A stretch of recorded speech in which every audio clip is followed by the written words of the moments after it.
纳瓦尔宝典中的30句话，让人终身受用。一、赚钱其实跟工作的努力程度没什么必然联系，依靠出租时间是不可能致富的。这句话颠覆了传统的勤劳致富观念。真正的财富来自于创造价值系统，而非单纯的时间投入。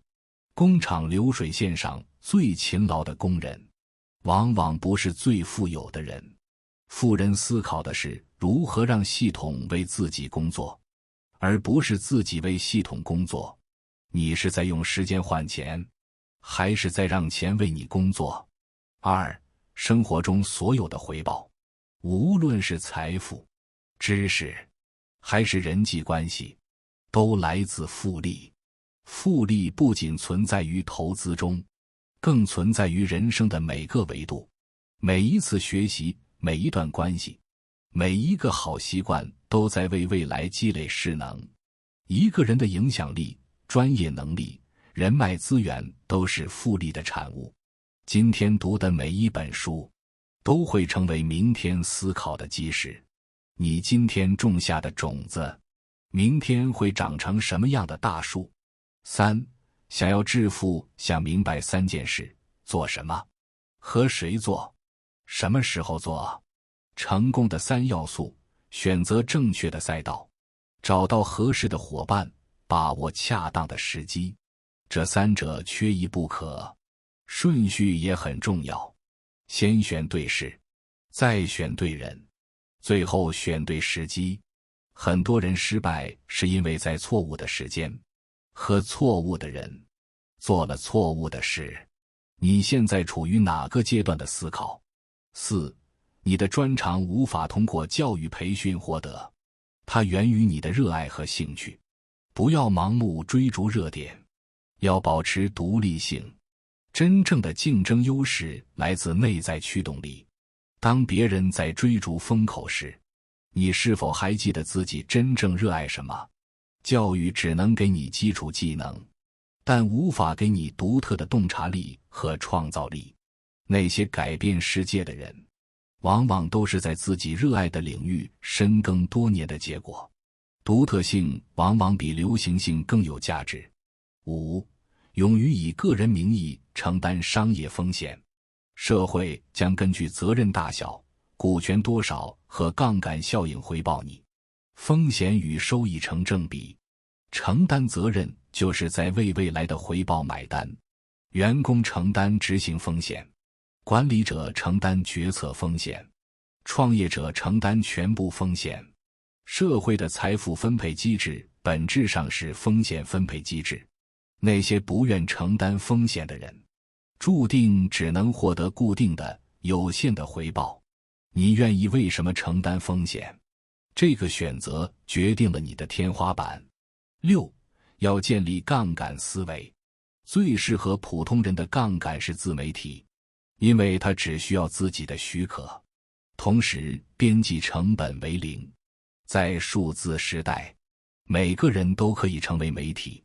一篇文章、一个视频可能影响成千上万人。传统的杠杆需要资本或权力，但自媒体杠杆只需要你的思想和表达能力。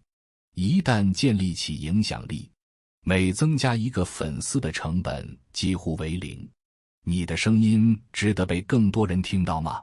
七、赚钱是一门需要学习的技能。很多人以为赚钱靠运气或天赋，实际上它有方法论可循。商业模式、市场分析、财务管理、营销策略，这些都是可以学习的技能。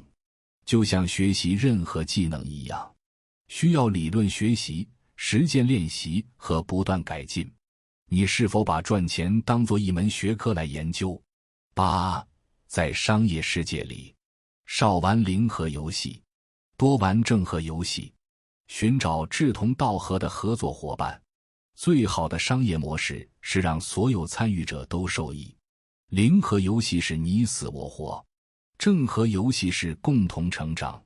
真正伟大的企业都在创造价值，而不是转移价值。当你帮助别人成功时，你也在为自己的成功铺路。你在寻找竞争对手，还是在寻找合作伙伴？思维模式决定了格局大小。9. 学会把自己产品化，其核心就是思考你能给社会提供什么独特价值。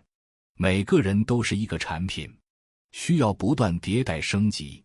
你的技能、经验、人格魅力都是产品的组成部分。成功的产品都有清晰的定位和独特的卖点。你需要像产品经理一样思考，目标用户是谁？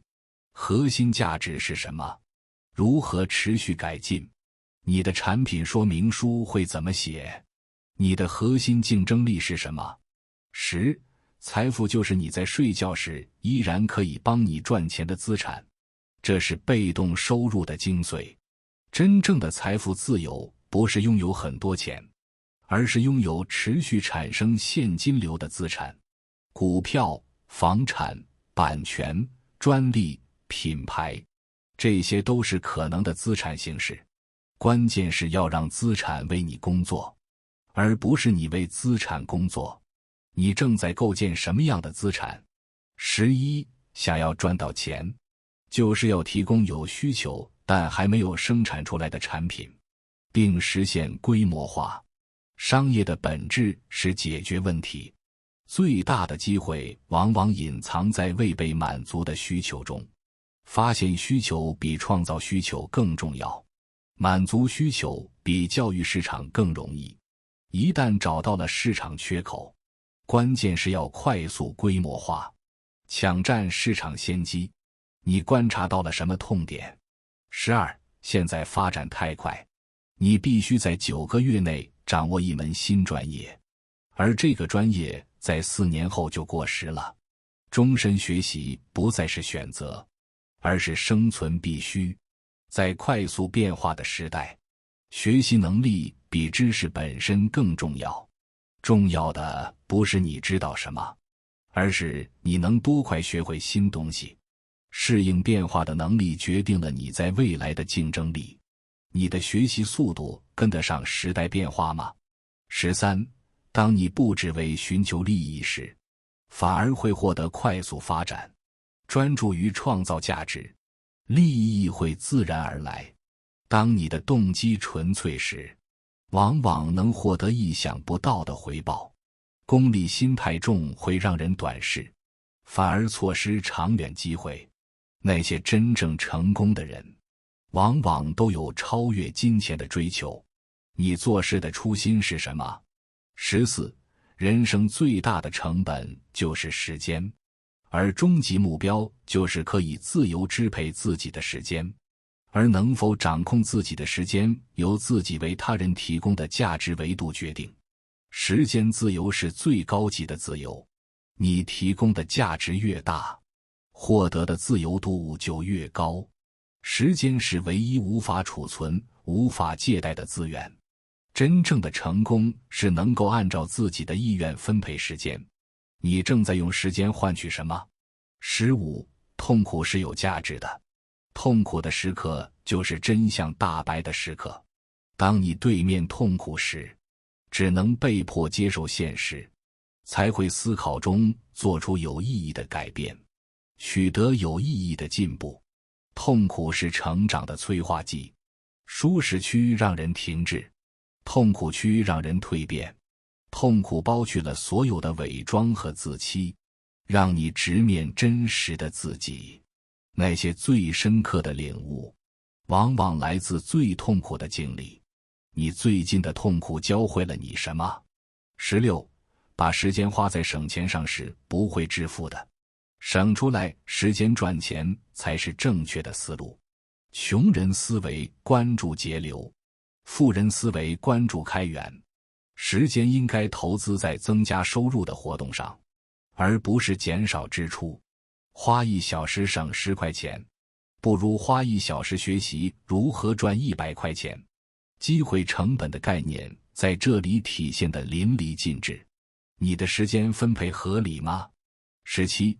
人生早期有3个重大决定：在哪里生活，和谁一起？从事什么职业？环境、人际关系和事业选择塑造了人生轨迹。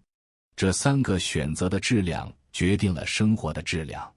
城市决定了你的事业和机会，伴侣决定了你的幸福和支持，职业决定了你的成长和收入。这3个选择相互影响，需要统筹考虑。你对这3个选择满意吗？18. 选择做什么比做多少重要。聪明人往往是思路清晰的思考者，方向比努力更重要。在错误的道路上奔跑，只会离目标越来越远。战略思维比执行能力更稀缺。花时间思考方向，比花时间埋头苦干更有价值。你花多少时间在思考方向上？19. 人生大部分时间都是在寻找那些最需要你的人，寻找那些最需要你的事情。匹配是成功的关键。找到真正需要你的地方，你的价值才能最大化。不是所有的努力都有意义，只有在对的地方的努力才有意义。人生就是一个不断试错、不断匹配的过程。你找到属于自己的舞台了吗？20. 我们的大脑天生排斥短期痛苦，但短期痛苦才能带来长期收益。延迟满足是成功者的共同特质，克服本能的短视，才能获得长远的回报。大脑的进化让我们倾向于及时满足，但现代社会的成功往往需要延迟满足。训练自己承受短期痛苦的能力，就是在投资未来。你愿意为未来承受多少当下的不适？21. 培养阅读习惯是最重要的一件事。书要慢慢阅读，慢慢吸收，要持续大量阅读。书具有复利效应，阅读是最低成本的自我投资。每本书都是前人智慧的结晶。阅读让你站在巨人的肩膀上。深度阅读比广度阅读更重要，理解比记忆更重要。好书需要反复阅读，每次都会有新的收获。你的阅读清单是什么？22. 休闲的大脑往往能产生伟大的创意。创新需要空间，过度忙碌会扼杀创造力，适当的放松反而能激发灵感。最好的想法往往在散步、洗澡、发呆时出现。大脑需要时间整理信息，建立连接。给思维留白，就是给创意留空间。你给大脑留出思考的空间了吗？23. 成功的关键在于避免做出错误判断。成功更多是避免失败，而不是追求完美。减少错误比增加正确更重要。一个重大的错误判断可能毁掉多年的努力。建立决策框架，提高判断质量，比提高执行效率更重要。你的决策框架是什么？24. 思考的间隙即开悟。智慧往往在静默中诞生。真正的洞察需要深度思考，而深度思考需要时间和空间。在信息爆炸的时代，独立思考变得更加珍贵。思考的质量比思考的数量更重要。你多久没有独自思考了？25. 要做出原创性贡献，必须非理性痴迷。突破性创新需要超越常理的执着。理性让人安全，非理性让人伟大。所有的突破都来自于对某个领域的极度痴迷。这种痴迷让你看到别人看不到的细节，想到别人想不到的可能。你对什么事情有非理性的热爱？26. 想做的事情现在就去做。人生没有以后，拖延是梦想的杀手，以后往往意味着永远不。时间的稀缺性要求我们立即行动。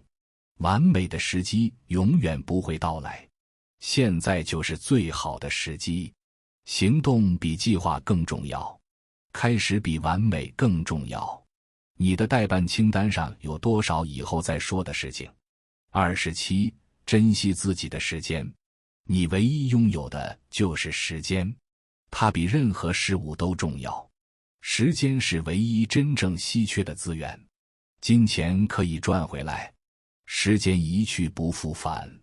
时间的价值在于它的不可逆性和有限性。学会说不，学会优先级管理，学会时间投资。你是时间的主人，还是时间的奴隶？28，一旦品尝到自由的滋味，你就再也不想被别人雇佣了。自由是会上瘾的，一旦体验过自主决策的快感，就很难再接受被动执行。自由意味着责任，也意味着可能性。创业的本质就是用自由换取不确定性。你渴望什么样的自由？29，智慧是一种知道个人行为的长期后果的思维能力。智慧不是知识的积累，而是对因果关系的深刻理解。能看到行为的长期影响，才能做出明智的选择。智慧让人在诱惑面前保持清醒，在困难面前保持坚定。系统性思维是智慧的重要组成部分。你的决策考虑了多远的未来？30，要学习微观经济学、博弈论、心理学、说服术、伦理学、数学和计算机。这7门学科构成了现代社会的底层逻辑。掌握它们，就掌握了理解世界运行规律的钥匙。微观经济学教你理解激励机制，博弈论教你理解策略互动，心理学教你理解人性，说服术教你影响他人，伦理学教你判断对错，数学教你逻辑思维，计算机教你效率工具。你准备从哪一门开始？